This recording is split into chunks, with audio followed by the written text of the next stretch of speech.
नमस्कार विद्यार्थी मित्रों, आपका स्वागत करते हैं मौर्या क्लासेस में। बेटा आज मैं आपको सिखाने वाला हूँ क्लास 10th चैप्टर नंबर 1, जिसमें मैं पहला कॉन्सेप्ट आपको सिखाने वाला हूँ। पूरा बेसिक से सिखाऊंगा और एकदम इजी वे में समझाऊंगा और आपको डेफिनेटली ये चैप्टर आ ही जाएगा। उसका आज मैं आपको सिर्फ पूरा कॉन्सेप्ट क्लियर करने के लिए आया हूँ, जिसमें मैं आपको सिखाऊंगा। उसका फर्स्ट मेथड है यूक्लिड विभाजन एल्गोरिथम।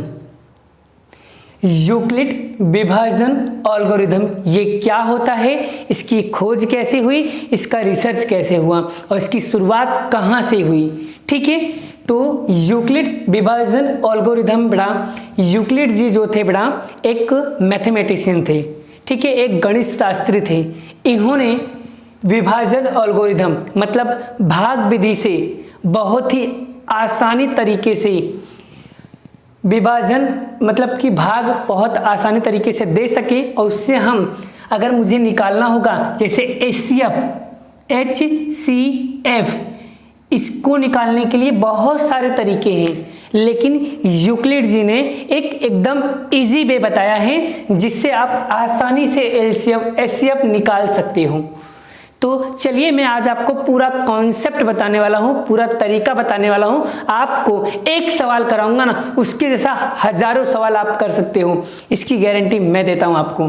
तो चलिए स्क्रीन पे आकर देखते हैं कि इस यूक्लिड विभाजन एल्गोरिथम को हम किस तरीके से सॉल्व करेंगे और पेपर में आएगा तो हमें इसे किस तरीके से सॉल्व करना है। और हालांकि ये हर बार एग्जाम में पूछे जाने वाला सवाल है, बहुत ही ज़्यादा इम्पोर्टेंट सवाल है, इसलिए ध्यान से सीखना। और अगर आपको नहीं समझ में आए तो कमेंट बॉक्स में कमेंट करना, मैं फिर से इसके लिए एक अच्छे से वीडियो बनाऊंगा आप लोगों के लिए। ठीक है, तो चलिए स्क्रीन पे देखते हैं इसको कैसे सॉल्व करना है और सीखते क्या है। उससे पहले आपको क्या करना होगा, बेसिक सीखना होगा। मैं आपको हर एक वीडियो में कहता हूं ना कि आप कॉन्सेप्ट पे ध्यान दो, सिर्फ कॉन्सेप्ट, तरीका, सवाल कैसे सॉल्व करना है ना, सिर्फ उस पे ध्यान दो, आपको डेफिनेटली ये सवाल आ ही जाएगा। तो सवाल शुरू करने से पहले एक बेसिक सीख लो कि क्या क्या चीजें आएंगी, वो सवाल सॉल्व करेंगे उसमें हमें क्या क्या चीजें आएंगी, वो चीज हमें पता होना चाहिए। ठीक है, तो चलिए सवाल को शुरू करते हैं। तो देखिए यूक्लिड विभाजन एल्गोरिथम, जिसे हम इंग्लिश में कहते हैं यूक्लिड डिवीजन एल्गोरिथम।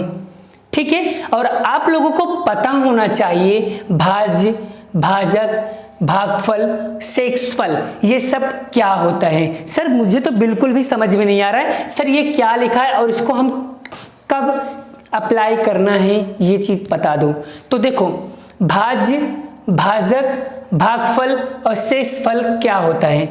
भाज्य मतलब होता है डिविडेंड, भाजक मतलब होता है डिवाइजर, क्वोशिएंट मतलब होता है भागफल, रिमाइंडर मतलब होता है शेषफल, जो मैंने हालांकि यहां पर लिख दिया है। भाज्य, भाजक, भागफल और शेषफल। सर इसे हम अप्लाई कैसे करेंगे? अप्लाई करने के लिए मैं आपको थोड़ा सा तरीका बता रहा हूं, आपको एकदम डेफिनेटली सबसे अच्छे से समझ में आ जाएगा। तो देखिए एक एग्जाम्पल के तौर पे मैं आपको समझाता हूं। जैसे कि सपोज मान लो ये लिखा है 9 और ये लिखा है 3। क्लियर? तो भाग का सिंबल ऐसा होता है, आपको पता है। तो एक काम कीजिए, 3 का पहाड़ा ऐसे पढ़ो कि 9 से ज्यादा ना हो। तो 3 त्रिका 9, 3 त्रिका 9, और इस 9 में से 9 माइनस करोगे कितना आएगा आंसर? 0 आएगा। तो ये जो नीचे वाला आंसर आएगा ना, इसको बोलते हैं रिमाइंडर। और ये जो 3 लिखा हुआ है ना, इस 3 को बोलते हैं क्वोशिएंट। क्या बोलते हैं? क्वोशिएंट कहते हैं, Q। ठीक है, और ये जो है ना ये 9, इसे बोलते हैं B मतलब भाजक, और ये जो लिखा है ना इसे बोलेंगे हम डिविडेंड, जिसे हम A के द्वारा सिंबोलित करेंगे। सर आपने यहाँ पर A और B क्यों लिखा है? उसका रीज़न बताता हूँ। जब हम यूक्लिड विभाजन एल्गोरिथम निकालेंगे ना, तो आपको पता होना चाहिए यदि दो धनात्मक पूर्णांक हम a और b को लेते हैं तो a और b क्या करेंगे, जब एक दूसरे को आपस में विभाजन करेंगे ना, तब आपको q और r मिलेगा, मतलब कि कोशेंट और रिमाइंडर मिलेगा, मतलब कि भागफल और शेषफल मिलेगा। ठीक है, तो इसके लिए एक फॉर्मूला दिया गया है। यूक्लिड विभाजन एल्गोरिथम सॉल्व करने के लिए आपको एक छोटा सा फॉर्मूला दिया है, उस फॉर्मूला का अप्लाई करके आपको ये सवाल को सॉल्व करना होता है। तो आपको सबसे पहले ये लिखना है, यदि दो धनात्मक पूर्णांक a और b हैं तो उसका फॉर्मूला क्या है, उसका फॉर्मूला यहां पर लिखा हुआ है। क्या लिखा हुआ है, a बराबर b q प्लस r।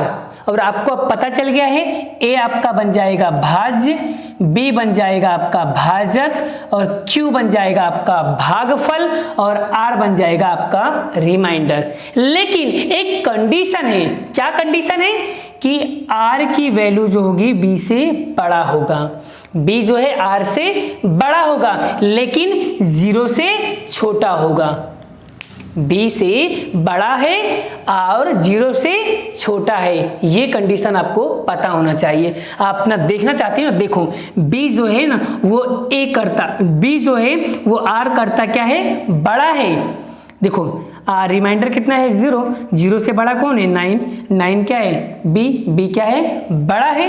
और देखो 0 से छोटा होगा, अब देखो ये जो है ना, इससे 0 से छोटा कौन होगा, r होगा।